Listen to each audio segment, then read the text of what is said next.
folds at the top. I like to have the folds at the top and the bottom, so that when you're looking at the canvas in the gallery or wherever, the sides are just nice and smooth and you don't see any problems.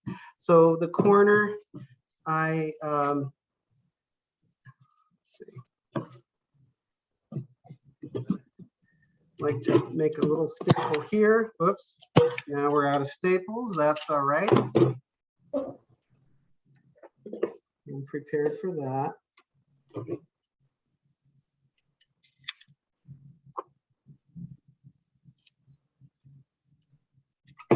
Okay.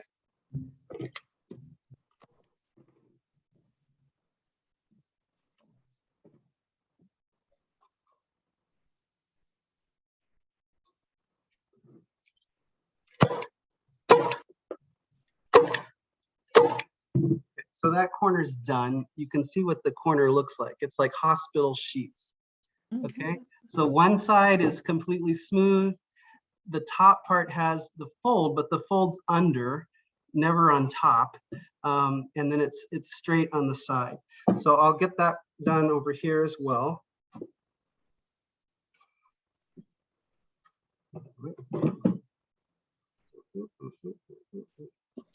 All right, come on.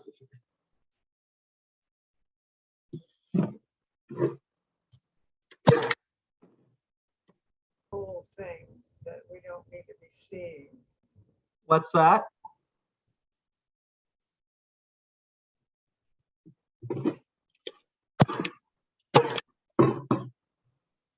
Okay.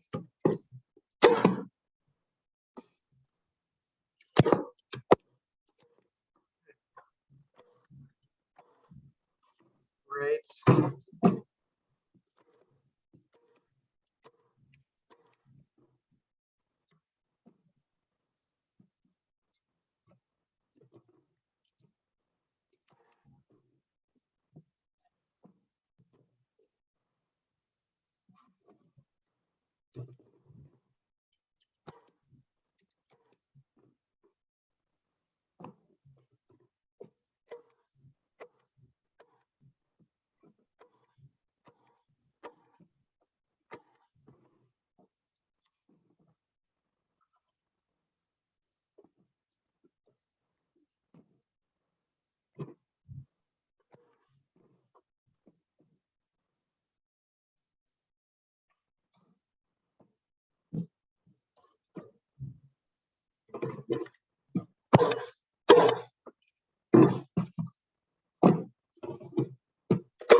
Okay, that's done.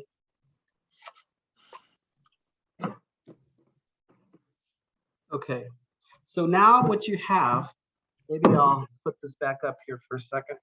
So now what you have is a perfectly flat, hard surface, but it's also got the texture of the canvas. There's a couple nice things about this. Number one is it's practical because if you have an accident, you're not going to puncture the canvas, right?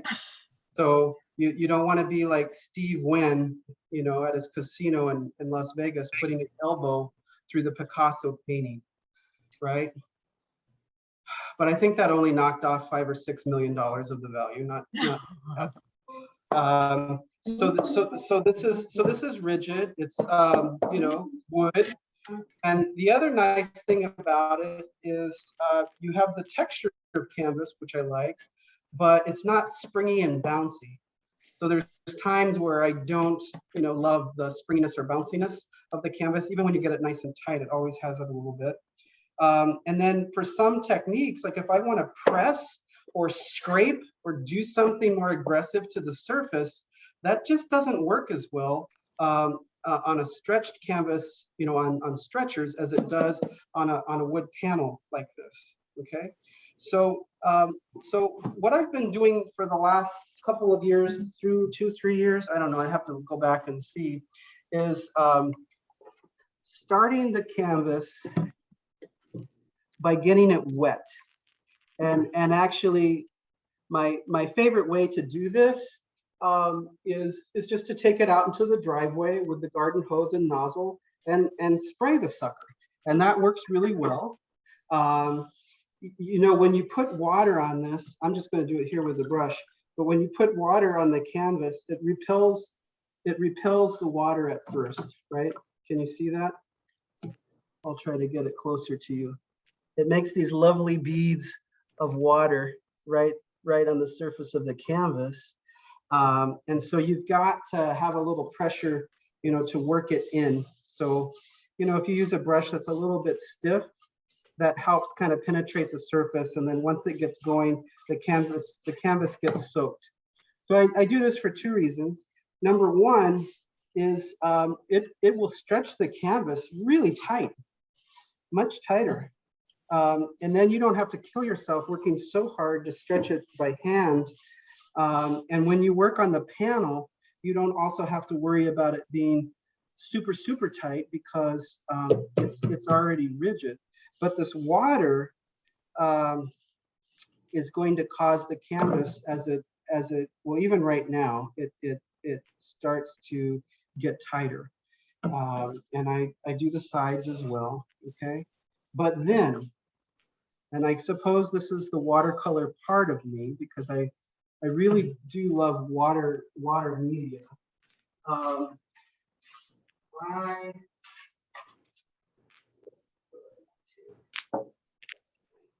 Okay, so I use the paints that I use are golden liquid acrylics, and I do also use Nova Color.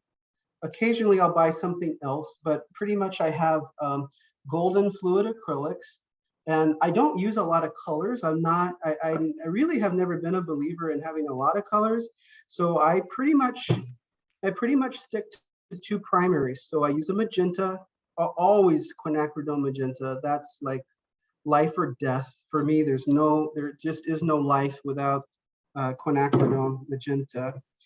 If you want a more kind of traditional alizarin crimson color, well, you can get that. You can buy that, but they'll still make it with quinacridone because quinacridone doesn't fade or change color, whereas the you know, the original alizarin or alizarin crimson, it kind of turns brown. And I don't know if you've ever seen that before, but oil paintings, like a flower, like a floral painting, still life, and you're thinking, why the hell did this artist, you know, make brown flowers? Well, they didn't make brown flowers. They were probably magenta flowers, like rose madder or something. And over time, you know, turned brown. It's a fugitive color. Anyway, what I'm doing right now is I just put a little bit of that. A little bit of the alizarin in one of these cups. So I get these. I can't live without these. You may have them too. I get them at Smart and Final, right? So this is like, but you know, if you're cheap, you can just go to your favorite taqueria and, you know, take some extra salsa containers home and, you know, rinse them out. But that's what I use. I just have two sizes. I have this size and I have one that's slightly bigger. And so those are very important because I always have a bunch of them on hand. Okay, I always have a bunch of them on hand. I mix up colors, and I almost always mix up more than I need. I'm not skimpy with my color at all. My wife tells me that I'm wasteful with my paint, and I tell her that that's the cost of doing business. It's a business expense, but I always have these containers left over, and that's really nice because then I have interesting colors that I've mixed, and I can introduce them into a painting. Now, right now, this canvas is still wet, and what I don't want to do, I mean, I've done it before for certain paintings, but I don't really want to put the paint on right now straight out of the bottle. I want to add a little bit of water to it. So even though it's fluid acrylic, it's still going to kind of sit up on the canvas if I don't water it down a little bit. And here's an interesting thing. about these fluid acrylics by Golden. They're actually so concentrated that you can actually dilute them a little bit more than you can the heavy body acrylics without them breaking down. So if you know, I don't know if you know or not, but in acrylic paint, there's a polymer emulsion. And as the water evaporates out, those molecules, they latch onto each other and they form a bond.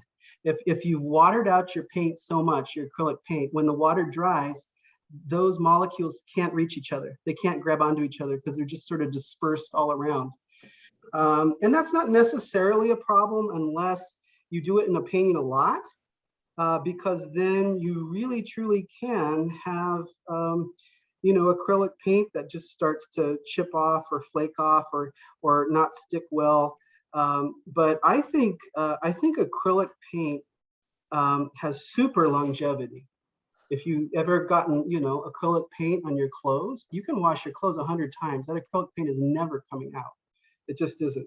Okay, so I have the quinacridone a little bit diluted here, and I want to put some of this onto the surface. And I'm just trying to move some color around so I don't have the color all in one place. You can of course, move it around if you want. But you see right now the canvas is behaving like wet watercolor paper. It's really, really fantastic what it does. So one of the things I love in color, I sort of have color is kind of like recipes. 又糊了，哎呀，这拿这么容易糊的，哇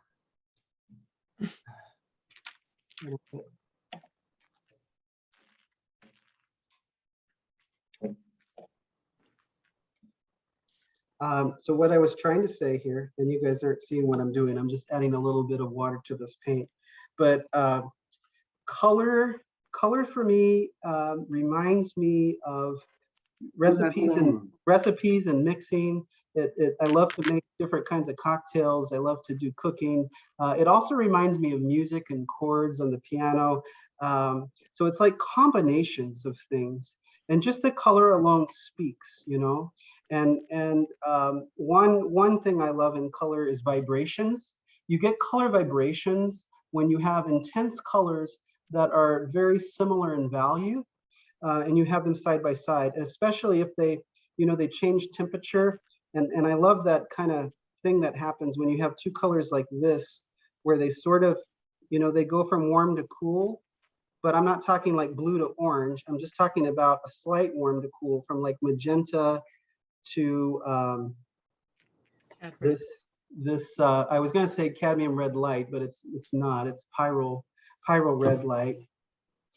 And so I get this a little closer too, so you can see what's happening there. It's not. I'll tell you on the screen. I'm looking at it on the computer screen, and your computer screen might be different than mine, but on my computer screen, that magenta looks way more purple than it is. On my canvas, it's not as purple. It's really more magenta. And the red on the screen looks a little more red, and here it's a little, I don't know, it's just a little more vibrant, but hopefully that's coming across what's happening here. Okay, and let me hold it up. Let me hold it up like this. Maybe we'll be able to see it a little bit better. Okay, so that's what's happening on the surface of the canvas. And then what I will do now is just let that dry. I'll set it aside to dry. It might actually be dry in just a moment here. It doesn't take that long to dry. And also you can see like how the color is diffusing, especially when I move it around like this. And now this is a technique that would be really fantastic to use for realistic painting as well. And the thing is, you can choose how much of this underpainting, which is what this is, how much of the underpainting shows through in the finished painting. So I'm looking around to see what I have here. So like in this painting here, all of this part up here. Oh, wait a minute. Hold on. I really need a camera person. Let me go there. Okay, because you need to see the top of the painting. So at the top of the painting, like this part right here, that's just all wet into wet paint that was stained right in the surface. So you can leave parts of it exposed as you build up the painting, but it's basically just, you know, an underpainting. Now, let's see if I can do this. I'm going to attempt this. We shall see if this works. Are you guys with me? Are you okay? Yep.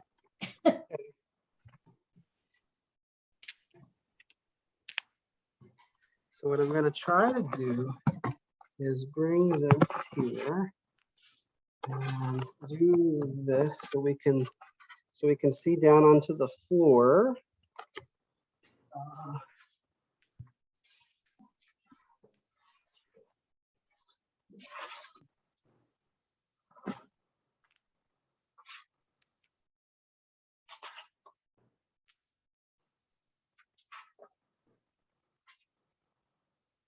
Okay, so this is a big piece of canvas. Now, normally I would, you know, stretch this, but you know, for this demo tonight, I thought it would be better to just have it loose. And I don't know if any of you work on unstretched canvas, but you can. You absolutely can. And then if you choose, you can then stretch it onto the stretcher or not. So I'm adding a little more water onto this.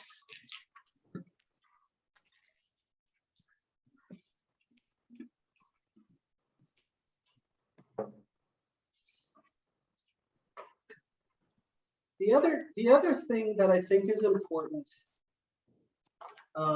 is that when you're making art, you need to have the space that you need to do what it is you want to do. Now, I know at times you have to conform to what you have available and make it work. I remember reading about how in his early days, when he first came to Los Angeles, David Hockney was in a tiny little, I think it was like a motel room or something. He was in this rented space where he had one of his large paintings that's now a quite famous painting, you know, one of the figurative ones from the early 70s. And he was painting it, it was like 6 feet, and he was painting it, you know, while he sat on the bed, because it was shoved up right next to the bed and had no room, right? So he doesn't have to worry about that now. So there's times where you make it work. But then you think about Monet. And what I realized when I finally went to Giverny in 2019, I don't know if you've been there, but that's a wonderful place to go. And I finally realized that, you know, one of the things that made the water lily paintings so great, those great big canvases and the diptychs, triptychs, polyptychs, some of them are like, you know, really like, I don't know, 90 feet across or more, 200 feet. One of the things that made them really great is that he created the whole damn water lily pond and everything around it. He had to literally create his environment so that he could paint the stuff that he wanted to paint without having to leave his house. So, you know, I guess my point is it's not just about what's right in front of you. It's about, you know, your state of mind and creating the space and the mental space for what you need to do.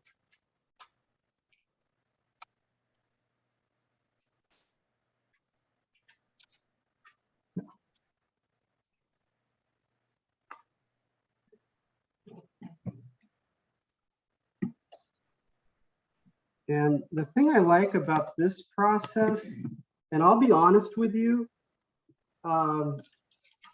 you know, some of my paintings, most of my paintings, there's probably only like 5 to 10% of this underpainting that even shows by the time the painting is done. But what it does for me, I think, is it allows me to be loose and to sort of set the stage or the tone of the painting with the color.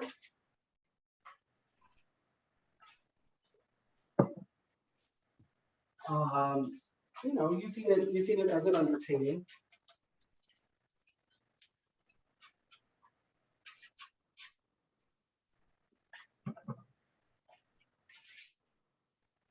And you know, kind of creates the mood of the piece, and I start with that. Let's see. And I kind of operate. Okay, this is how I operate with the paintings, and especially with color. You know, I love color theory. I love teaching color theory. And there's times when I use it directly in my work, but mostly I'm just thinking intuitively about it. You know, of course, but that's after studying it a lot. But there's something that can be too predictable sometimes. And so I don't like to have predictable paintings either. You know, like if I'm showing a painting somewhere and all anybody can say about it is, yep, you used a split complementary, didn't you? Well, you know, who cares? I mean, that's great when you're teaching color theory, but like that's not the thing you want, you know, that you want people to notice most. I mean, now if they say, wow, this color is amazing, you know, but they're not, you know, thinking. I mean, maybe they're analyzing it if they're an artist, of course. But what I'm trying to say here is that I alternate between thinking about color and composition in very, you know, theoretical terms, and then trying to spice it up and deviate from it. So one of my favorite things to do with color is to have a colored scheme and then break it, you know? So use a certain set of colors in the work, but then have an area of the painting where I'm using a different set of colors. So if that was music, what I would equate that with, I don't know how much you study, like, you know, modern or contemporary, but like it kind of reminds me of Charles Ives' music. So what Charles Ives would sometimes do in his compositions is he would write the music in one key and then have other players, sometimes even a separate orchestra setup, that would start playing music in a different key on top of the first key. And I know there was some pieces that he did that were inspired by being out at a parade and hearing one marching band go, and you hear that marching band come by playing one song in one key, and as it fades away, you start to hear the other marching band come, and so you're hearing the two different songs and the two different bands overlapping each other, and he would try to recreate that in some of his music. So I don't know how well you can see this, but basically as soon as let me do this. As soon as I have something that I like, that I respond to, and whoops, did I lose you? Hold on. Can you still see me? Okay. There we go. Can you still see the canvas, you guys? Yeah. Yes, we can still see you. Okay, great. Quinton, Yes. how come the screen is small? I see everybody on the screen. And you're Go into speaker view. Go up Speaker- to Yeah. where it shows view on your Mhm. upper right, and look Okay. at the menu there and press speaker instead of gallery. oh, Yeah. got it. Oh, yeah, oh, that's better. Thank Okay. you. But see that, I don't know. I mean, I have a question. Your canvas, is that raw canvas or prepared? yes, that what I just showed you is raw canvas. Okay. And here, let me get this reset up. Okay. Yeah, So I'll show you here, right back here in the corner, you can see what I use. So this is how I buy my canvas. So I buy it on a roll like this. Basically, Where do you buy it? I buy it online, and usually I get it through Blick. You know, Blick has a lot more online than they have in the store. Right. And it's, So raw. yeah. Thank you. But I love it because it's very sturdy, you know. Okay. I also have occasionally dabbled with linen canvas. That can be very nice sometimes too. So Okay. you don't gesso it. Right. Okay. So that's a good question. So what I've been doing with the acrylic is resituating here.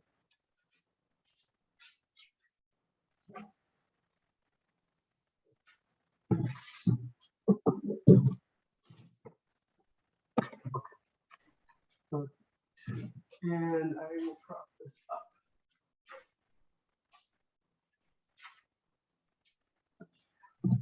There, I'll do that so you can see that better. Okay. So so what I do is after this step, when it's completely dry and that's all this is, what I like to do is take tape. I put blue tape around the edge of the painting, okay? And then I seal this whole thing with matte medium.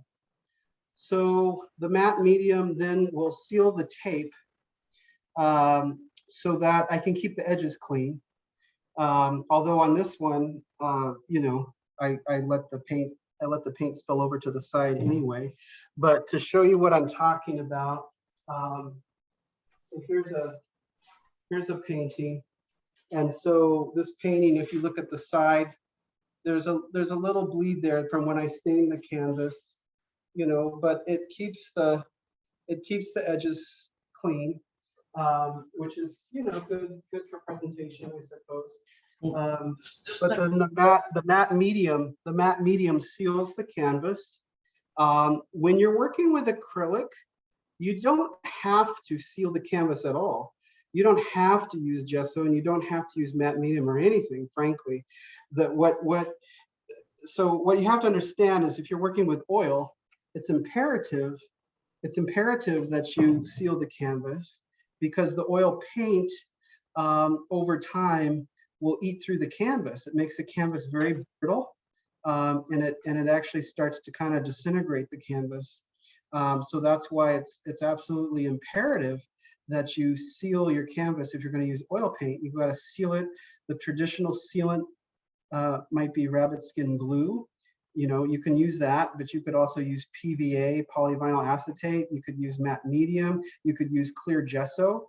If you're working on linen canvas, some painters, you know, like to use a clear sizing or barrier like rabbit skin glue or matte medium or clear gesso, because they want to see that beautiful color of the Belgian canvas. It's kind of like a taupe color, and then start working their painting on top of that neutral color.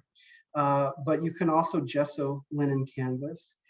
The only disadvantage here of not gessoing, well, there would be two, and whether it's a disadvantage is dependent upon what you're trying to achieve. But one disadvantage would be that you don't have a pure white in the background. So as you layer transparent color, it's not going to look as vibrant as it would on a pure white surface. However, in my work, as I layer in the painting, you know, I layer in opaque colors as well, and I can put in, you know, more vibrant color or color that has white in it, and then layer transparent on top of, you know, colors that have been tinted with white. Excuse me, I have a question. Yeah. So then the canvas that you are using is a raw canvas. Is a what? Raw canvas. Yeah, raw canvas, correct. Okay, thank you. And you can use the stain technique as well on it. Yes. Yeah. And then so what you can do at this point, like I could seal this with matte medium. I could do gloss medium, but gloss medium is glossy, and I don't want glossy, at least not at this point. So I'll use matte medium, and that seals the canvas. I could even put 2 coats of matte medium. It will subdue the color a little bit, but not too much. And then at that point, I could even paint with oil on top of this thing. So you actually could do an acrylic underpainting with oil paint on top if you seal it first, you know.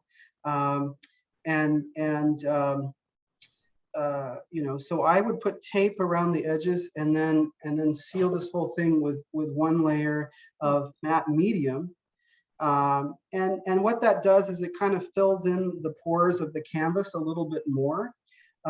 If you paint on this right now, the paint kind of sinks into the canvas more. And then as you paint more layers on the canvas, it sinks into the canvas less. So you will see parts of the painting where it looks like the paint is sunken into the canvas and parts where the paint's more up on the surface. That's only a problem if it looks dumb in the kind of painting you're trying to do. So it really depends on the kind of painting that you're doing. Yeah, I have a question. Yeah. You showed masking off the edge of the painting. Yeah. Isn't that kind of problematic? Because a lot of the galleries require that if you have an unframed painting, you have to have it painted on the edges. So, I mean, why would you mask it off? Because on my paintings, the way that they are is that you're just seeing the natural canvas on the sides, and so I don't ever purposely paint on the side of the canvas. Definitely, I'll have the paint that bleeds that sometimes goes over on the side, and I think looking around at paintings everywhere, you see all different things, right? So it might actually be framed. There's kind of like thin framing that you can do just on the side of the painting that doesn't really overlap onto the front of the painting. I've seen sometimes it's a pure white on the sides if it's been gessoed. When it's in a gallery, if it's a gallery with clean white walls, and the sides of your painting are not painted, then you really just notice the front of the painting. That accentuates the front of the painting as opposed to accentuating the side of the painting. But that depends on what you're trying to do. I've seen some paintings recently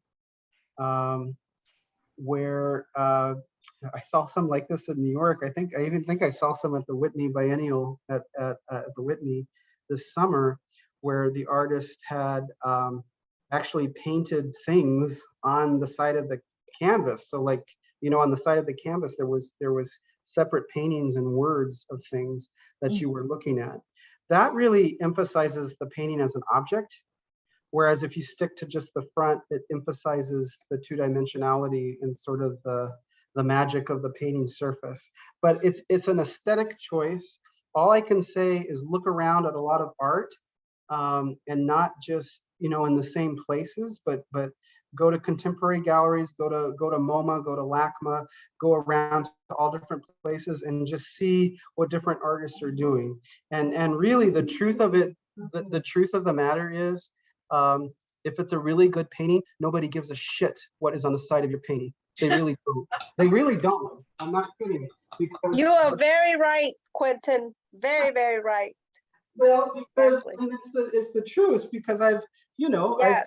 I've seen paintings for millions of dollars, and no one's looking at the side of the painting. I mean, except the historians and the curious painters that want to see what Mondrian did on the side of his painting or something like that. But so that's all I can say is do what makes sense for you, and look at a lot of paintings out there in the world so you can say, yeah, I like that, or no, I don't like that, or that's great for part of the reason I'm asking is Yeah. that I'm involved in writing the prospectuses for our art exhibits. Uh-huh. Typically, that's been a comment that in gallery wrapped paintings, with no frame, it has to be painted on the edges. And I'm wondering if we ought to take that comment off. That the paint has to go on the edges? Yeah. No, I don't think you need to say that. I wouldn't say that. I mean, what I would say is that they need to be presentation ready, maybe, or something like that. Because I don't know. I mean, it's. I'd say, from Ken, from our perspective, it's more, we don't want to see staples. So like if it's unfinished edge or it's staples, that makes a difference. But if it's just all white, like unpainted, but I don't see an issue with it. Of course, with virtual shows, you don't see the sides. Yeah, and also, I mean, I think it depends on the space. If it's a space where there's a lot of art and it's hung salon style, and you've just got a lot of crowded art everywhere, then it's hard for the art to breathe. And when you go to like a big, commercial gallery with a lot of space and they have a painting hung and there's no other painting around it for another 5 feet or so, you notice the sides way less, I think. It's easy enough for me to leave that one sentence off of the prospectus and see what comes out. Maybe we'll get a better selection of finished work. Yeah, it also, I really do think it also depends on the work, because if you have like if you have a traditional painting, yeah, maybe it's harder to get away with the edges being unfinished. But I would say if you've got nice clean canvas on the side, that's just as finished looking as if you had paint on the side. Sometimes I feel like the paint on the sides can look a little chintzy sometimes. It depends. But Just go ahead and move on. I just thought I'd bring it up and see what you had to say about it. Yeah. No. So one of the things that I do in my work is I do a lot of going in between transparent to translucent to opaque. And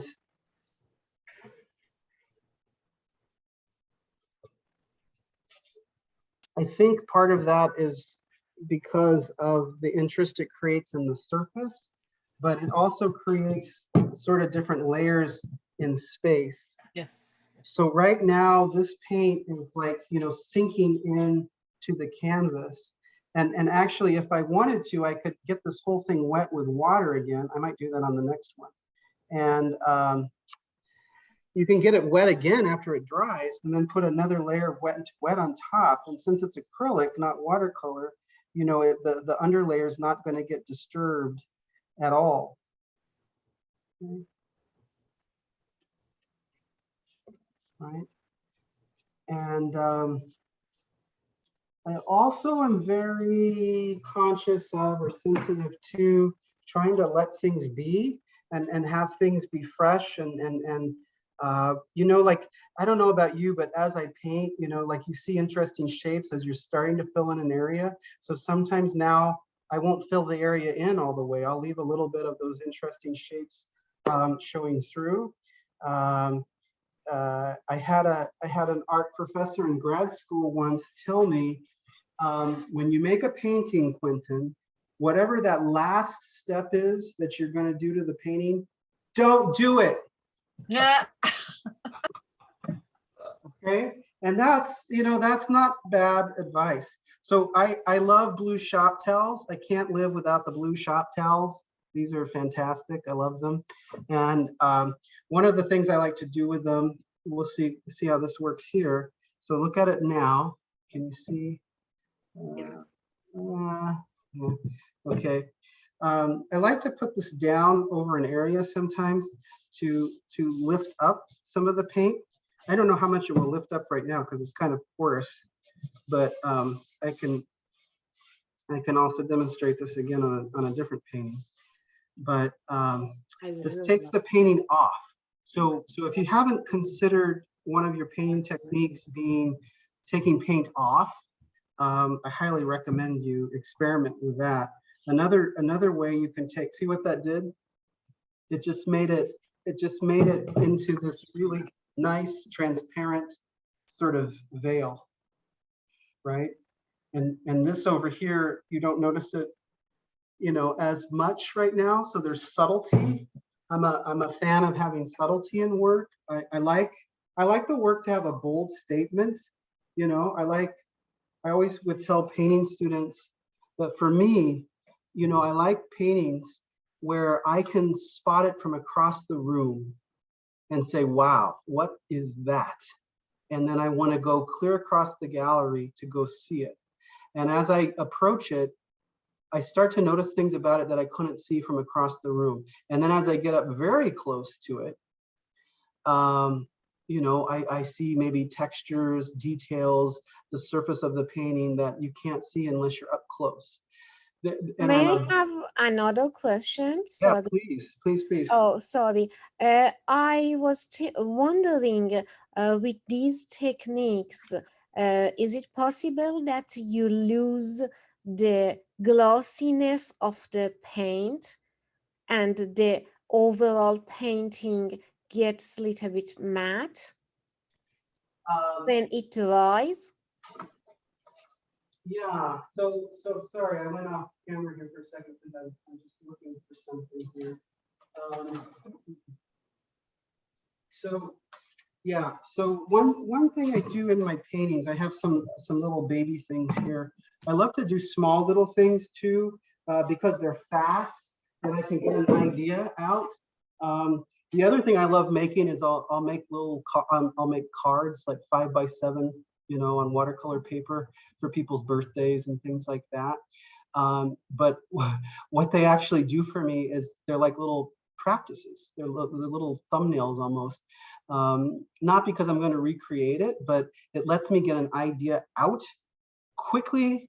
And your creativity has got to be able to flow. It's very easy to stifle yourself or to get in a rut. And so I like to, you know, have some spontaneity in a work and sort of get out of my comfort zone sometimes and try new things.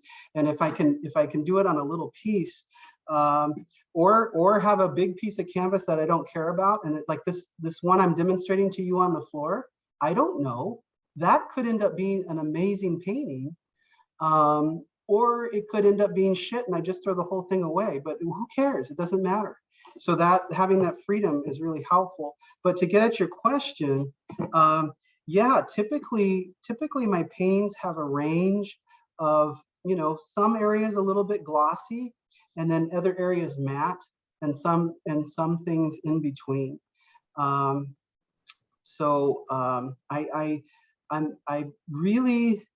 really pay attention to what happens on the surface of the painting. I mean, I don't know how much that comes across. Like you can see there's some glossy areas here, and then there's other areas that are matte. Let's see. Here's another thing.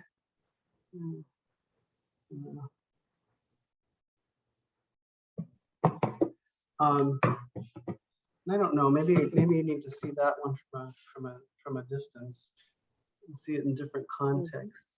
Oh wow! Beautiful, beautiful. Yeah, it's Is that funny. a canvas board? Is that a canvas board? Yeah, this is like, oh, does it go this way? Oh, that's funny. It goes this way according to me. But it's a straight. It usually warps. Yes, no, this is straight, and this is a really nice one. Okay, there's all different qualities, and some of them are really crappy. This one, this was a Blick one, and I think this one actually was a linen one. So this one's pretty hard. Like it's very rigid. Like I can't really bend it. You know, It's very rigid. That makes sense. In fact, there's ones you can buy that even have wood inside instead of cardboard. They're like high-end canvas boards, and I don't think they even sell them in the stores. You've got to order them online. But there's some that I've used that have gessoed canvas, gessoed linen on the front. I think this is one of those. Okay, let's see here.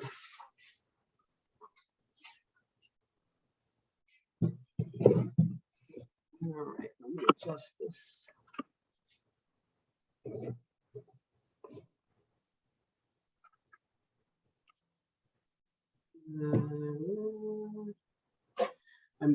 I'm trying to have it vertical because it is vertical, but there. Okay, I think you can just see the whole thing there. Okay. All right. So I told you, you can go in with wet the canvas again. So let me show you what happens when you do that.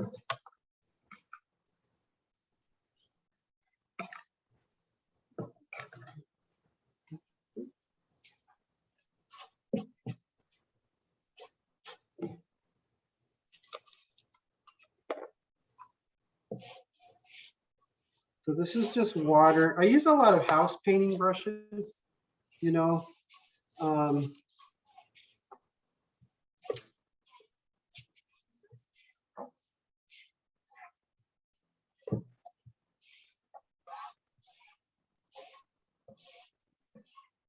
So the double-edged sword of glossiness, like you can see as I added the water on here, the color has become more vibrant now that it's wet.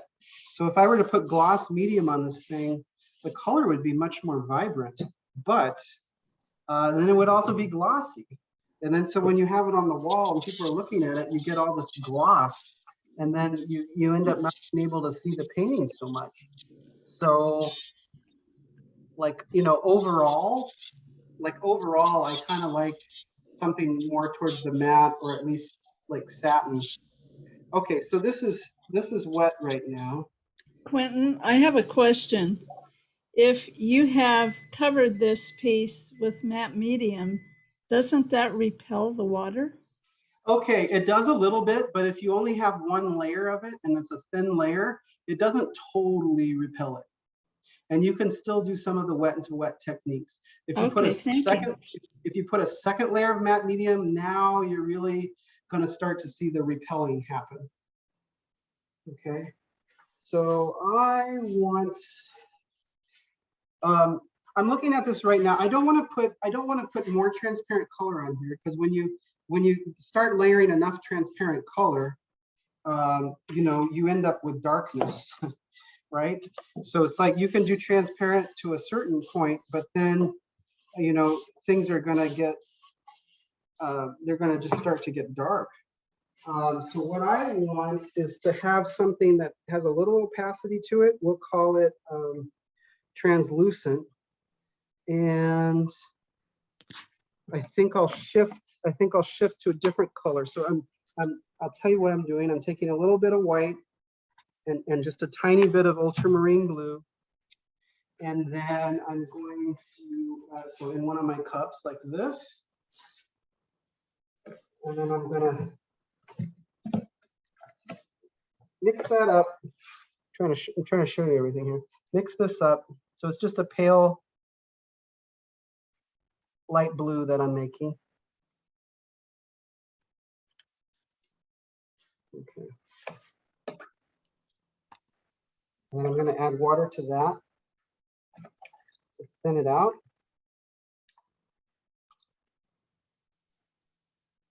Okay.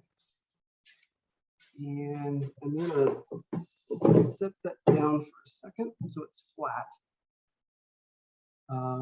By the way, I do almost everything on my paintings completely flat.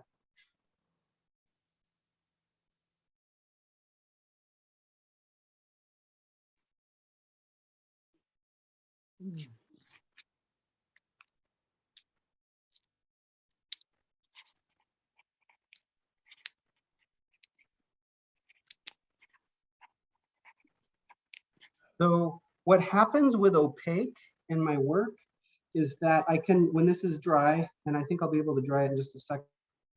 It dries really fast, you'd be surprised. Because I set it down on the floor and I have a fan going.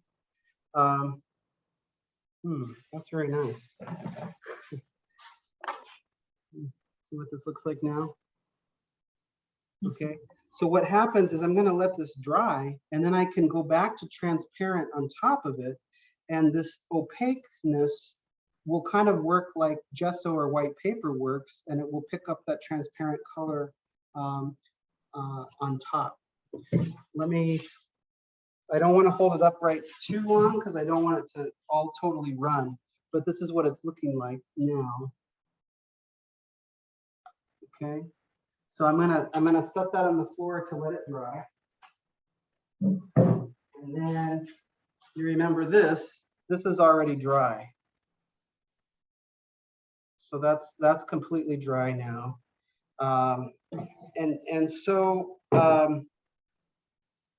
kind of one of the things that I do, like, because this is all like there's thinking going on while all of this is happening, and so there's kind of a logic, and I think of my paintings almost like stories, stories in my mind anyway. It doesn't matter if other people are following along with the story, but they're going to see the result of it. So I think of everything I do in the painting kind of like an event. So far in this painting, we've got these kind of amorphous colors floating through in this space.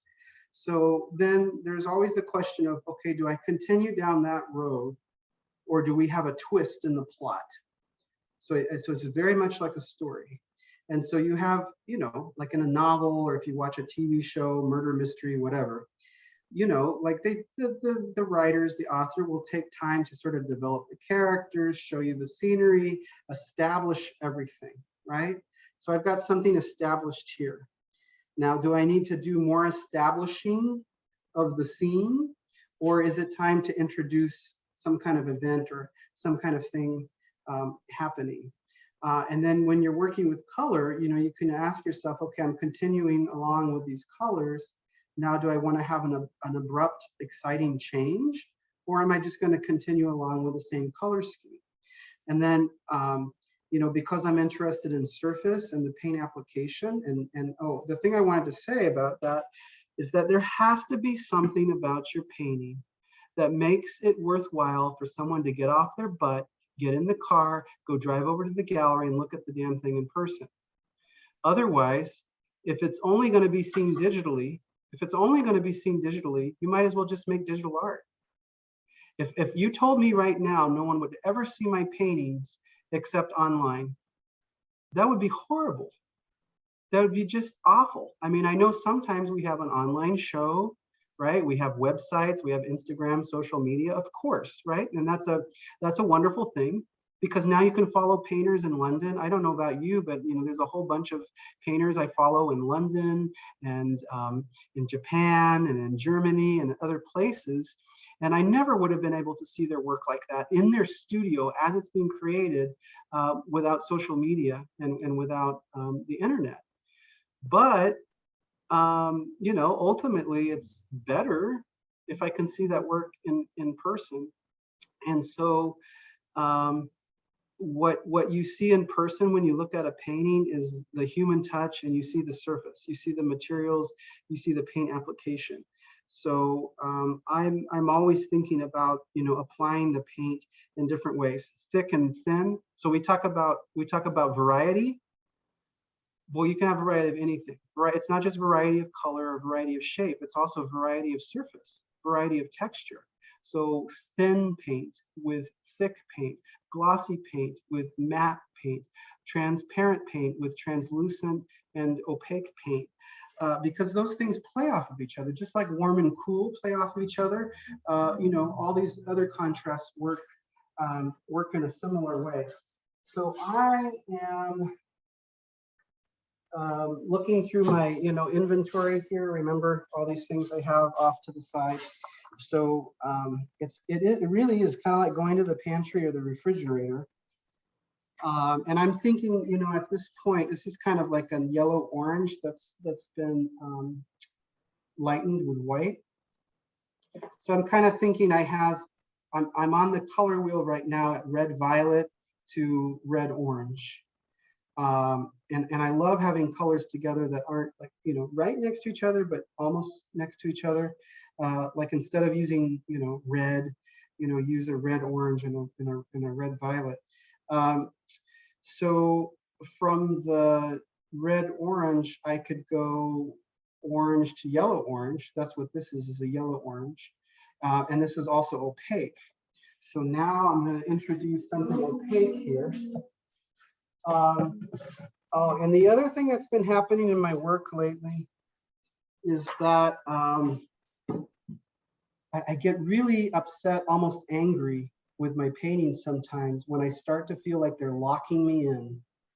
And if I feel like I'm having to be a slave to the painting or something. You know, some of the paintings I've done recently, I was starting to paint them, and there was these areas where you know, I was trying to paint a hard edge and stay in that hard edge, and I had all these hard edges, and then so all of a sudden the painting was becoming this annoying, taxing, frustrating, tiring, bad experience for me that was not enjoyable. And I couldn't stand that anymore. And so even though I had that started in the painting, I did something to disrupt. And I don't know if it's the world we live in. I don't know if it's COVID or what it is. But if you look around in society, you look at, like, listen to contemporary music, look at contemporary art.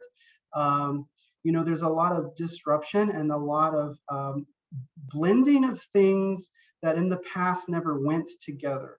So, like, you know, like if, you know, previously you might have had, you know, rap music, and you would have, you know, like soft pop rock, you know, easy listening music. And no one would ever think to put like smooth jazz together with hip hop and rap. But now people do. And it's an interesting combination, because it's like you're listening to a little bit of rap or hip hop, but then they've got like this groovy jazz lounge kind of beat going on in the background. What is that? So that never would have happened before. And you see it in the art too. And I think it just has to do with our world and how things are shared across the world, and these ideas of boundaries kind of being broken down. You know, the abstract artists, the AbX painters in New York, you know, they were consciously trying, most of them were consciously trying to move away from representation, you know.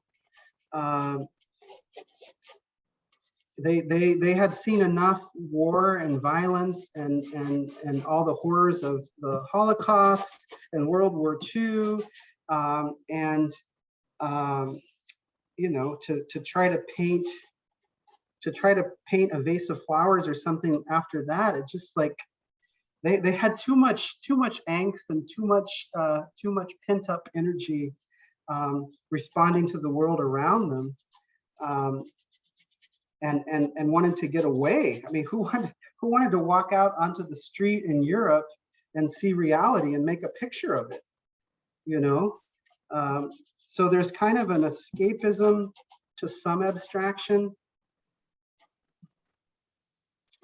And, you know, for other abstraction, it's very much abstracting something in the natural world. But I don't know. I just, mostly what it comes down to is I need my paintings to surprise me. I would be dead in the water if the art I was doing was, you know, sketching out exactly what I wanted and then recreating it as a painting. That's just not the way I work. I don't even like to cook that way. You know, I do this a lot. I start chopping up an onion. I put some olive oil in the pan. I throw the onion in the pan. I still don't know what I'm making for dinner. I really don't. But I start cooking shit up and, you know, make it come out good. But I don't know what I'm doing right away. because I'm responding to what's happened. See, like right there, I think the other thing is, and here I go. Every time I teach or talk about painting, it inevitably turns into analogies of food. But have you heard people say before, like if all of your ingredients are really good, it's almost impossible to screw up the recipe. I mean, obviously, if you're mixing stupid things together, like pickles and chocolate or something, it might not be good. But so I try to feel each stage of the painting and get something out of it that satisfies me, that's interesting to me. And it's always about a relationship. So I had those two colors on the canvas before. Now there's a relationship between what I just put on top with this kind of semi-opaque, kind of translucent surface. And we're gonna see how that dries and settles down, because it's gonna, right now it's a little reflective. It's gonna settle into the canvas and dry.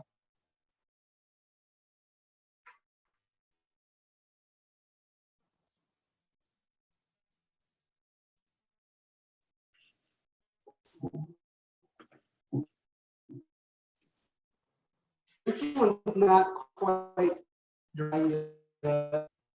You can like paint blue like mark.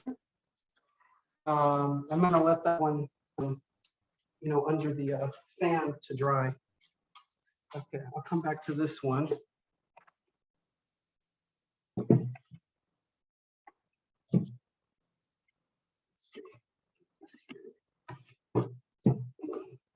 And again, if you have questions, please go ahead and ask. And what time are we going to? Are we going till 9? I'm not sure. Can you hear me? Yeah, I can hear you. Yeah, Ken, how long is this? I don't know if it's 1 or 2 hours. What is it, Ken? I know. Huh? Yeah, we go till 9 or until you run out of paint, whichever happens first. Okay. Yeah, until people start falling asleep, I guess. I don't know. I'm not. Well, I certainly won't. I'm not going to go past 9. Maybe I'll stop at 8:50 or something. Yeah, whatever works for you. Yeah, I just wanted to be conscious of the time.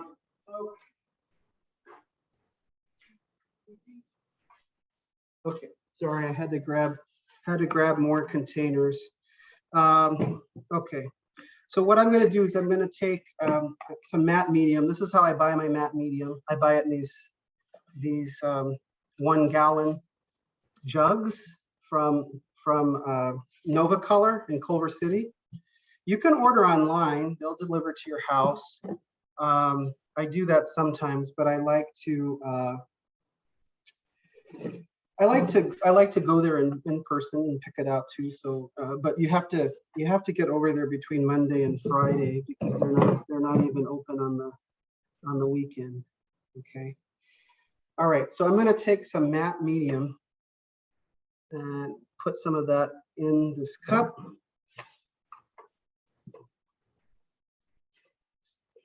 And let's see. Okay, I'm going to stick.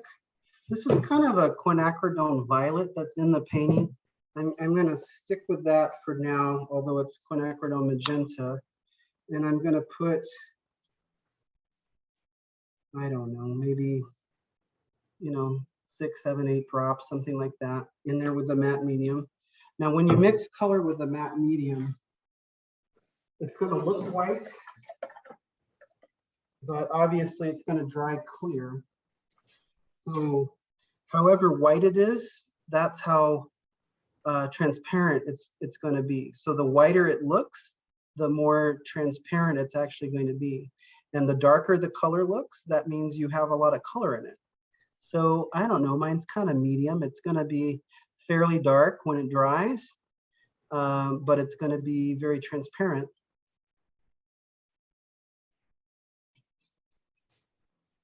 Okay. Right. I'm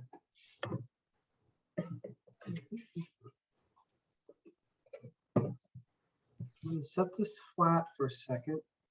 I'm going to put, what I want to do I use tape occasionally for different things. One of the things that I sometimes do with it is just use it sort of as a blockade. You know, not for any other reason. I mean, sometimes I'll have a perfectly straight edge created with tape in the painting. And if you don't want the paint to leak under the edge, then you can seal it with matte medium. The other tool that I have, which is one of my favorite tools, is this little wood tool here. I think that's for clay work, but it's very smooth and burnished, and I use it like this to just burnish down the edge. And you could also use the back of a spoon just as well. But I love this thing. It works very well.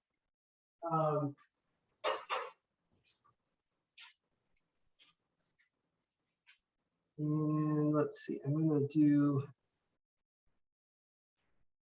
whop, whop, whop. Let's put this here like that. All right, we'll go with that for now. And then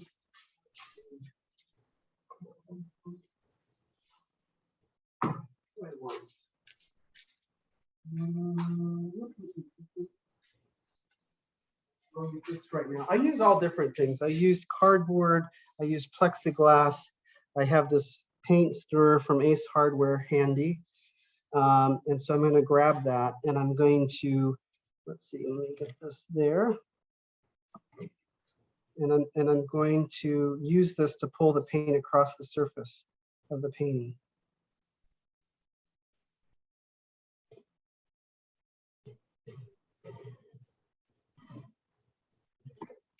Okay.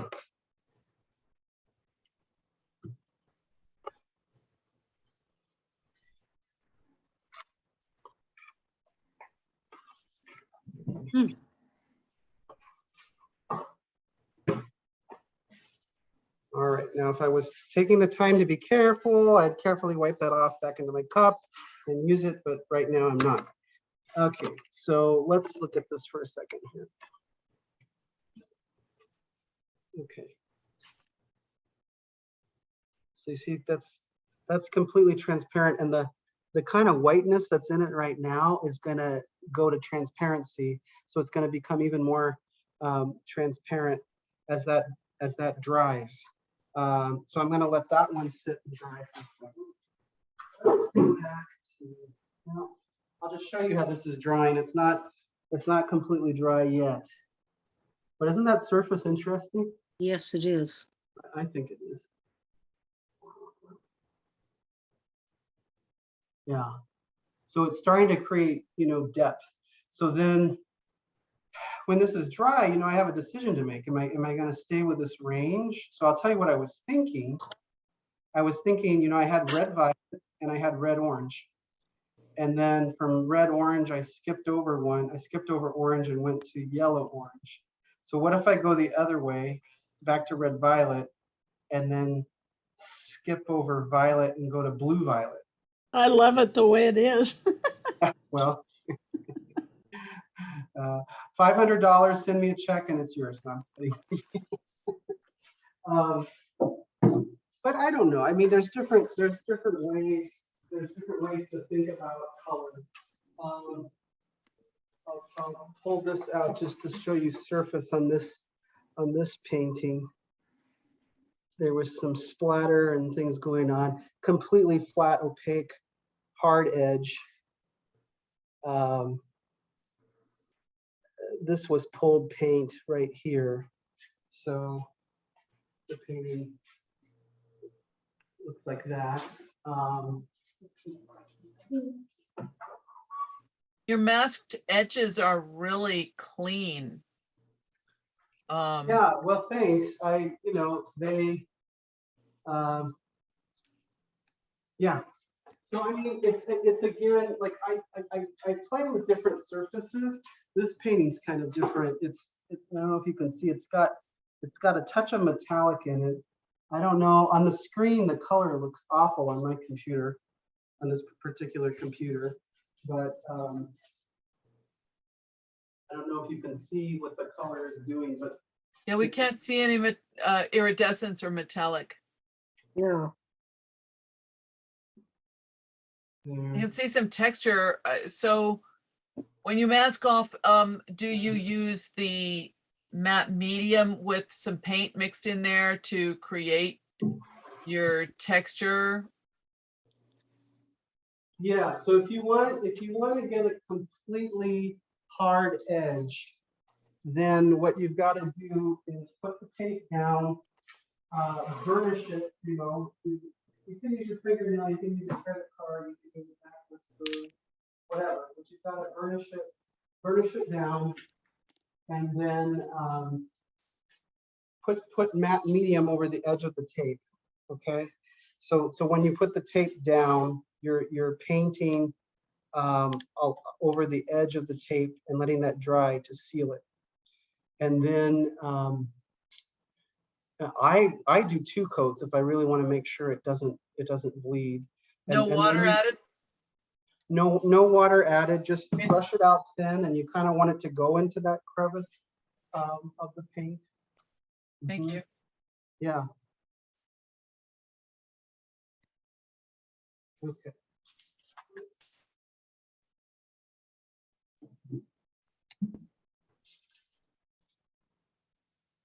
That's for a second.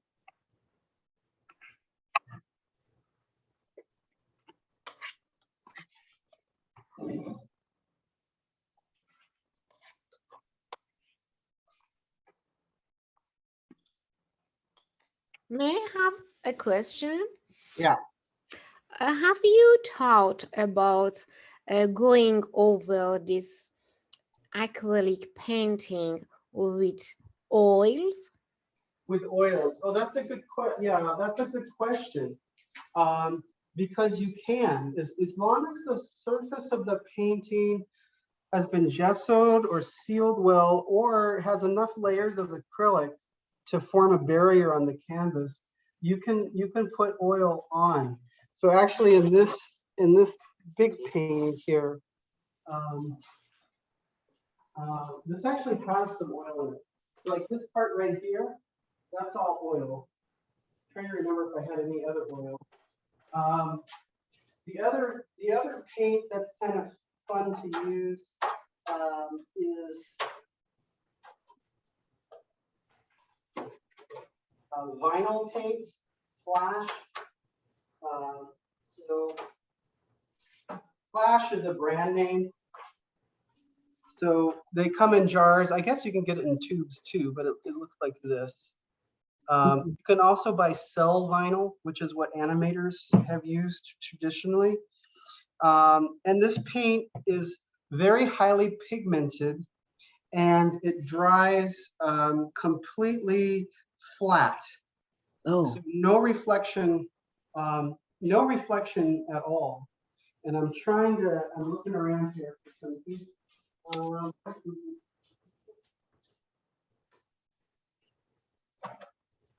Can I ask you a question?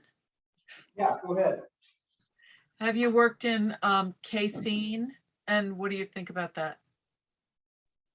You know what? I haven't really worked in casing. I know about casing, but I've never worked with it myself. I think working with it is the artists that have tended to use it do like, you know, a lot of detail, and I don't think it's a good paint for doing a lot of blending necessarily. Yeah. But I don't know. Have you tried it? Not much, just like a long time ago, just a little bit, but I've been noticing an artist, Denny Griego. I don't know if you know him, but he switches to casein sometimes, from oil to that. And a lot of oil painters now are just doing their sketches, plein air sketches in gouache.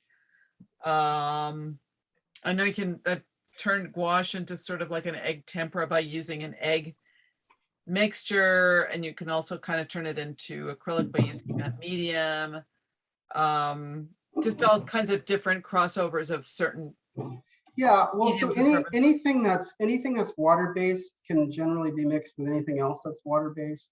So, you know, traditional tempura is, you know, has egg yolk in it.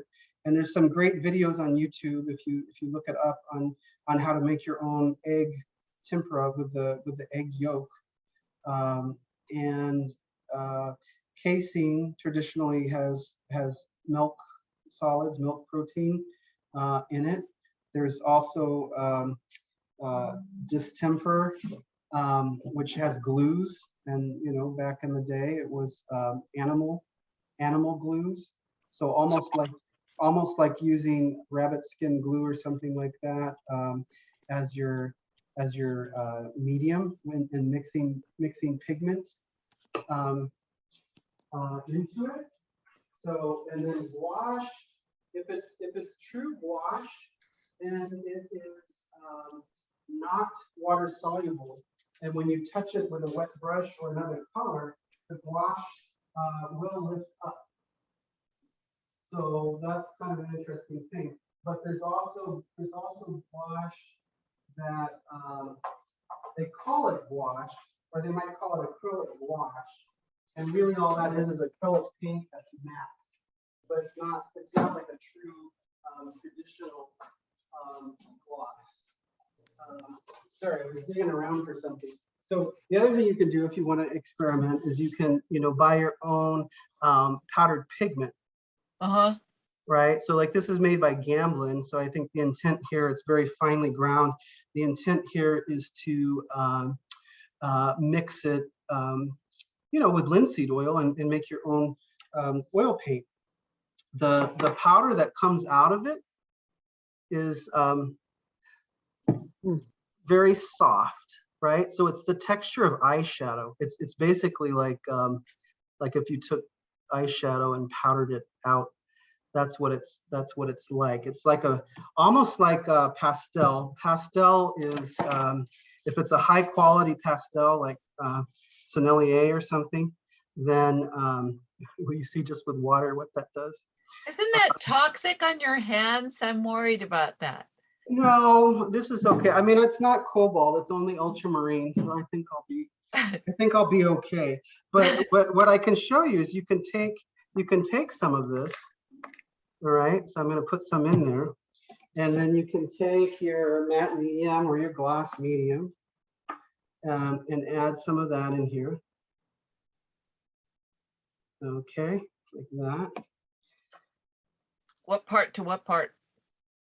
So I don't know. 1 to 2.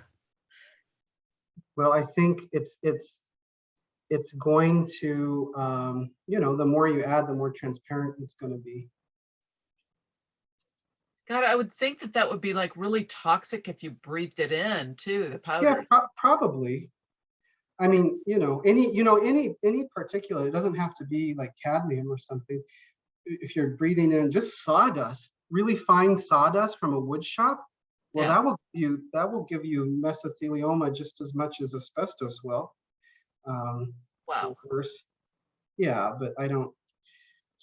Okay. It's also very soft. It's like very talc-like. But you see that? It's a great pigment.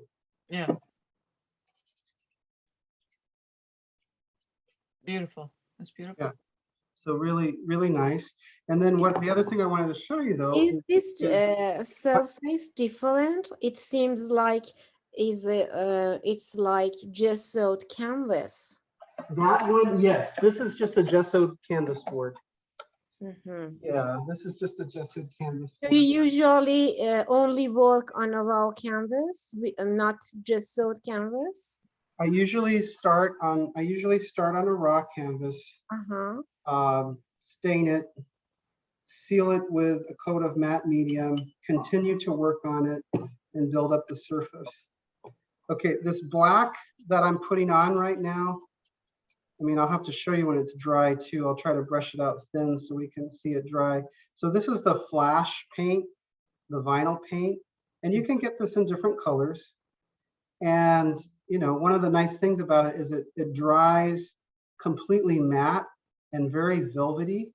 And you can intermix this with acrylics too, or you can mix it in with other colors. So like if I grab some of this red,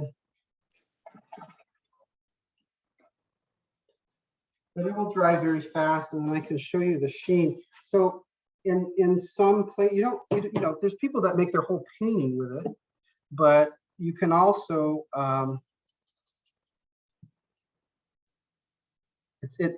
some of the colors are quite transparent actually. Like this is pretty transparent. You see what happens when it goes over that blue. But you could make a whole painting with just this, or you can use it for certain areas. I have to say the black is particularly nice and interesting because any of the dark colors, because if you've ever tried to paint black, even if you mix your own, whatever, if you ever try to paint black with acrylic paint, it gets very shiny and it has this kind of plasticky look to it. This will not. This will be completely matte. So I'll give that a second to dry. But if you want to have an area in a painting where you've got a rich, deep color and you want it to be absolutely perfectly matte, then Flash is a great paint to use. There's also, I know Golden makes these high load pigments that dry matte. The thing about adding matte medium is that when you add matte medium, you're also thinning out the paint, so you're diluting the concentration of pigment, and so the Flash paint, it's not like that. It's not diluted. It's like full intensity. Okay, so I think we're getting close to the end here. It's 8:49, but this is pretty much dry now, and I'm probably gonna ruin it for the person that said, oh, I like it just the way it is. Yeah. But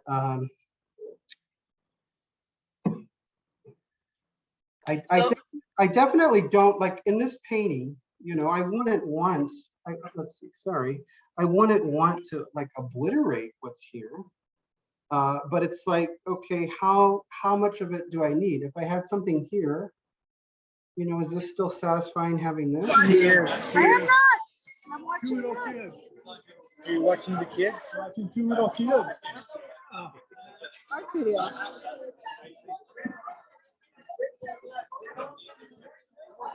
I was not falling asleep.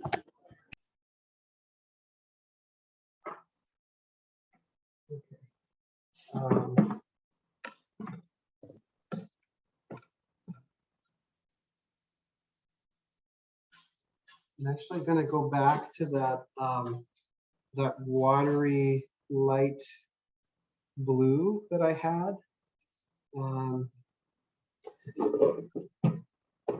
Because it's a purpley blue. It's an ultramarine blue. Although I don't know if you know this, I used to talk to students about this when I would teach color theory. If you add white to a warm color, it makes that color cooler. If you add white to a cool color, it makes that color warmer. So it's kind of an interesting thing. I mean, black works the same way in gray, although you can easily have too much of it, and then that's a problem. See, this is still a little bit wet.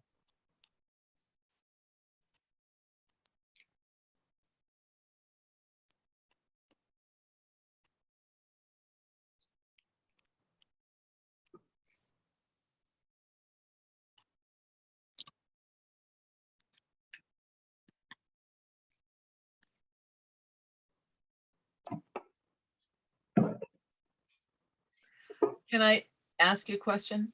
Yeah, go ahead. You said that Golden makes a high load pigments. Yes. Now you're talking about liquid, like the bottles that you were talking about that you showed? No, I think these, well, they might have it in fluid now. I have to check again, but before they only had it in heavy body. But if you go to Golden's website, you can find that they make a number of different types of paint, way more than what you typically see in the store. So, but those paints, they're like high load paint, I think is the name of it. I don't know if you can see what's happening here.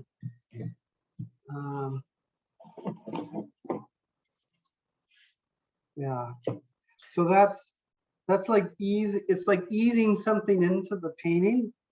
You know, it still has this kind of soft atmospheric feeling to it, but it's introducing this cooler element. But it's not, you know, it's not like totally radical at this point, right?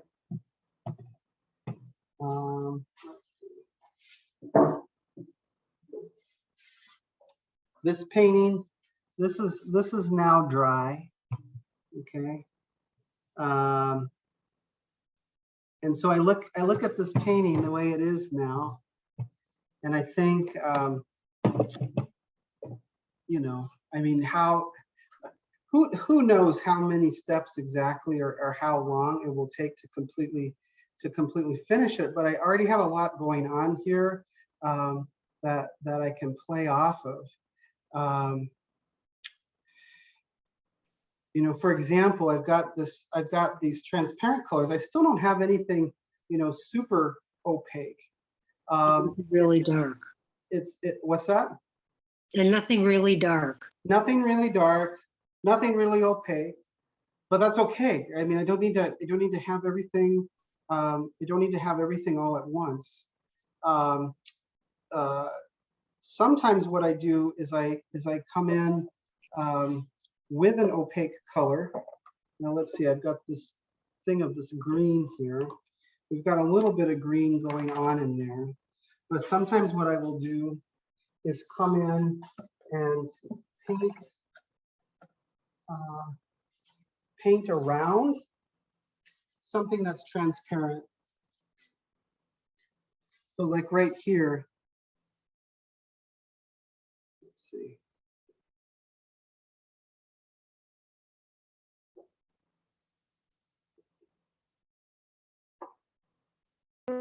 I think it's a critical moment for this painting because it's to me it's very nice as it is.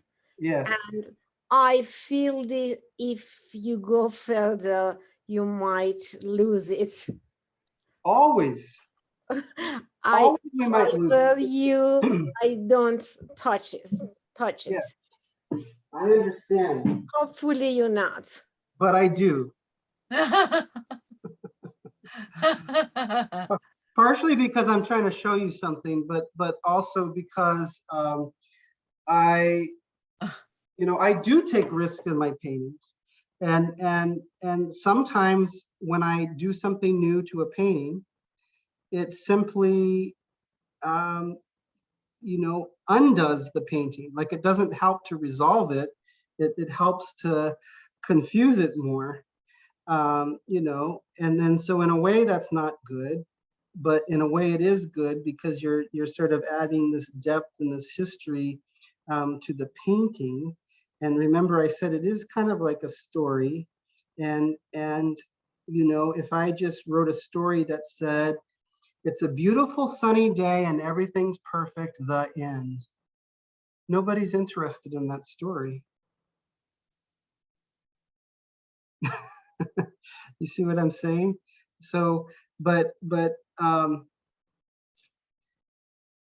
yeah, so I mean, I take risks in the paintings all the time. I do things all the time that completely may destroy the painting, but I plunge in and do it anyway.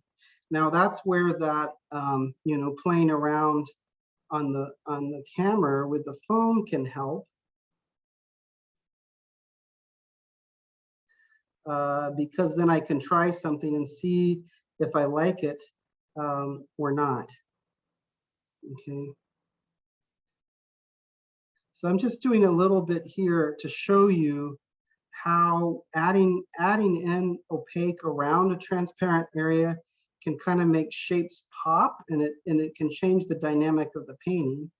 Now, it depends on what you want, but I mean, keep in mind here, I'm like, part of what I'm doing is, to show you the things I think about and some of the things I do in my painting, and try to present some ideas for you to consider in your own painting. So yeah, obviously, if I was all by myself in the studio, maybe I would come back to this painting later and not try to do anything else to it today, or spend a little more time thinking about it before I did something to it. But you can see what's happening here by having this opaque area come into play. So it changes things. Yeah. For sure. Do you ever use encaustic over this work, or does that not quite, compute? I've experimented with encaustic, but I haven't no, I haven't really used it in my paintings so much. You could probably use matte medium, like big gobs of matte medium over it with maybe a little bit of white to give that kind of translucent, sort of thick lens look. Or I don't know how to use the words to explain it, but I think you know what I mean. But you could probably use all acrylic medium to capture that effect, right? Yeah, Nay? you would use like a heavy gel. And then if you wanted it to be just a touch translucent, like if you wanted to get that waxy kind of look. Yes, waxy. Yeah, you could have just a tiny bit of white in it, just a tiny bit. Yeah. Um, But you'd have to put a load of it on there to get close to that beautiful, weird encaustic kind of covering. yes, and you can. Yeah. The thing about acrylic paint is it's so versatile, and there's so many like gels and mediums that there's a lot that you can do with it. Okay, what about blending? Because I've used blenders and I really don't like them with acrylic. They just don't seem to work well, and they're just like gluey. They're kind of icky. They don't. Oh, are you talking about like the acrylic flow medium and things like that, or are you talking about brushes? What do you mean? No, medium, like a blending medium. I don't remember what it was called, but it's to help sort of suspend the drying time, but it just tends. See, I'm just working with the heavy body tubes, right? Not what you're doing. Maybe that might help extend the drying time, but it's beautiful. It's beautiful. It's beautiful. Okay. But you see what's happening here. I'm going to answer your question, but so what's happening there though, and I'm going to take my finger, and I'm very, like when you paint along an edge and you get that bead of paint, sometimes you don't want a bead of paint along the edge. So you've got to paint away from the edge, and then with a less loaded brush, finish the edge. And that gives you flat edges everywhere. Because if you're careful, you can do a whole painting by hand with hard edges and not have any beads of paint or ridges of paint that are higher along the edges. But you can also take your finger if it's clean and wipe it off, or take something and kind of scrape it to kind of level it off. But see, what that's starting to do now is imply transparency. So now this darker area looks like maybe this transparent magenta is going over this blue-green and creating a darker area there. But of course, that's not what's happening. It's an illusion, and this is opaque paint painted around it. So now we're starting to get some spatial effects. Transparency is interesting. The Cubists liked transparency. They used it in their still lifes, their drawings and paintings. It creates ambiguity, where something's happening spatially, but we're not sure what's in front, what's behind, or something might look like it's moving through. The one thing definitely that's not satisfying right now is is the color, because although this was a clean magenta, this is what it looked like, right? That went on top, but now it's kind of muddy. So having some opaque magenta somewhere in this painting would be nice. So I have to think about where, where that's going to go. I will show you one last thing here. If I take this same magenta and add a little bit of white to it,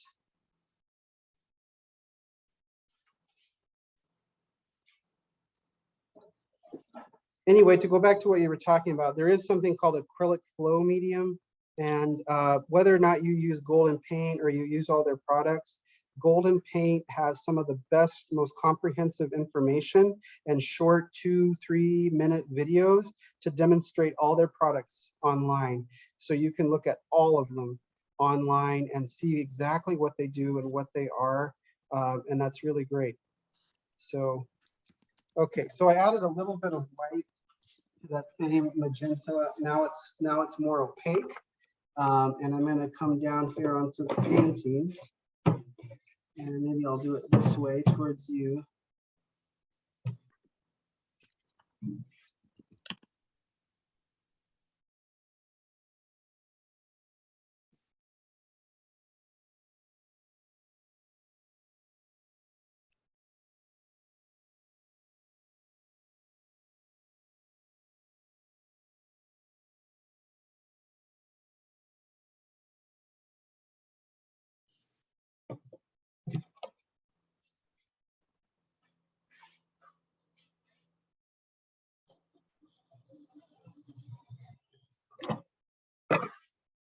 Okay, so now that's created a new element. Okay, and that will dry a little bit darker. Acrylic always dries a little bit darker, at least if it's got white in it, but it tends to dry darker. Whereas watercolor dries lighter. So if you're used to watercolor and you try acrylic, then you're gonna, have to see how that's really different. Okay. I do love forms like this that are created through the process,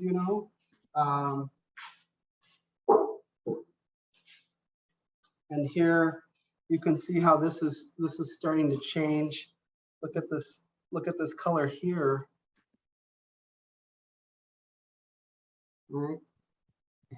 And I'll show you one more technique. I haven't been doing it a lot recently, because I was doing it a lot before, and then I kind of wanted to move away from it. But if you take the pigment and some matte medium or gloss medium, okay.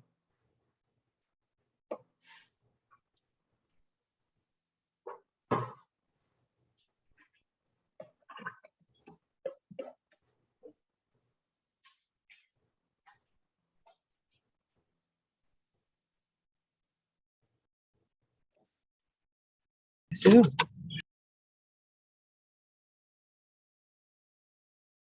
And again, when you mix the medium, gloss medium or a matte medium, however opaque it looks is a signal of how transparent it's going to be. So the whiter it looks, the more transparent it's going to be. And the lighter the color is going to be, Okay, so what I'm going to do is I'm going to put this here. And yeah, I think I just want to do one right now. So this is going to be a new element. And I need to grab my plexi. So this is one of the techniques that the surrealists use. Decalcomania. It's actually the same, like the word decal comes from that. Could you repeat that, please? What was that term again? Yeah, it's a great term.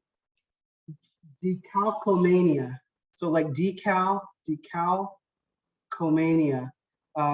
There's actually, there's a great Wikipedia entry of all things, but if you Google surrealist techniques, and look at the Wikipedia entry for that, they actually have a list of all these different techniques. And some of them are painting, some of them are not.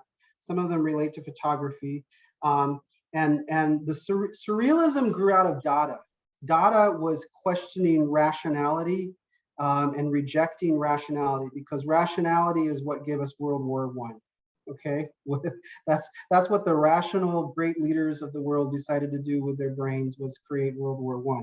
So the Dada artists were into absurdity, they were into chance, they were into irrational ideas, and so they used a lot of that in their work. And then some of that carried over into the surrealists, you know, who basically are creating alternative realities. And so some of those techniques that they used came from this Dada idea. And then some of that carried over from the surrealists to the abstract expressionists, like Mark Rothko. Mark Rothko was a surrealist painter. Jackson Pollock did some surrealist painting as well. You know, all of them kind of did. Anyway, so this is one of the techniques, and it's actually an example of fractal, a type of fractal. You can see some of it on this plexiglass board, what has happened there. But, and this has got so much paint on it. Usually, if it's a clear plexi, this started out as clear, you can actually see what's happening and watch it happen and control how much you press and where it goes, and press more if you want it to push further, or not press if you don't want it to continue further. So we'll see. And then the direction you lift it up from changes things as well. So then this is what it looks like on the plexi. And I could actually, you know, I could actually take that and transfer it onto another surface. Like I could take this thing I had here. By the way, the flash paint is dried. You see how matte it is? Just completely like velvet. It's like totally matte. And I'm not saying you have to do black necessarily, but I'm just using black as an example. So look, so I'm going to take this that's on the board there, and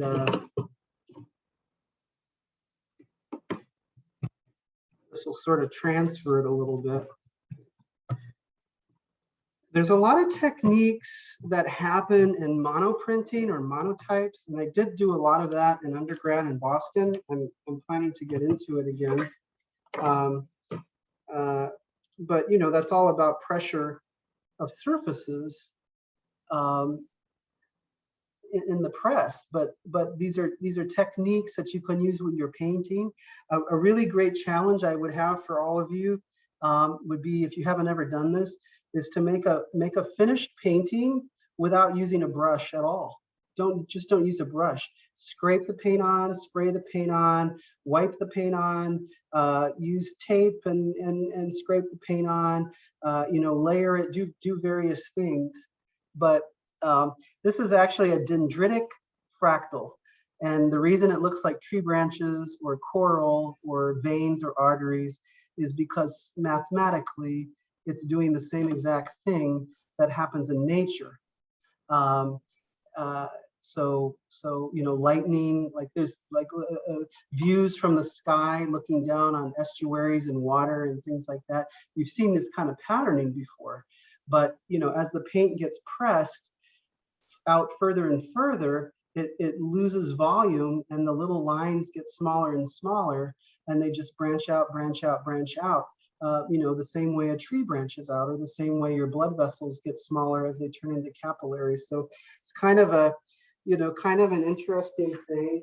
And then on this painting, what will happen is the center parts between the lines that are less thick, they're going to dry much more transparent. And this kind of pastiness to the color is going to turn transparent and a little bit darker, and you'll be able to see those lines more clearly on the painting, a little bit more like that, or like the one I just showed you. So I think maybe that's enough for one night. What do you think? I think you're awesome, and I think you did just great. You took us into all kinds of very deep realms of process and thought and history. And I'm so impressed, and I'm so happy that you gave your time and all of this to us. And thank you so very much. Well, thank you all. It's nice to be with you, even if it's just virtually. But I appreciate the opportunity. It's always great to share what I do with new people. Do you do workshops ever? Oh yeah, I do. I haven't. Let's see. When is the last one I did? I haven't done one in a few years, but yes, I absolutely have. So I for many years I did classes in my studio. When I had my studio in downtown LA, I did classes every Tuesday night and every Saturday morning for years. So I had 2 separate groups of students. But yeah, I've done workshops. I've done workshops for a lot of art organizations, and I've done some privately as well. Remember when you did it in your studio in Chinatown? Yes. Time Oh, yeah. to use the acrylic, liquid acrylic. I'm Elsie. Oh, Elsie, is that you? Yes, Oh, nice, Elsie. So Elsie, I'm going to see you on Saturday, right? that's correct. Yes, looking forward to that. Elsie's coming to I'm doing a gallery tour this Saturday in Los Angeles. So that's another thing I do. But yes, absolutely. And if you ever want to have me do a workshop, I'd be more than happy to. I can do workshops on different things. One of my favorite things to do it on is color, doing a deep dive into color, a little bit of theory, a little bit of personal expression, helping people to, get more in touch with who they are in terms of color.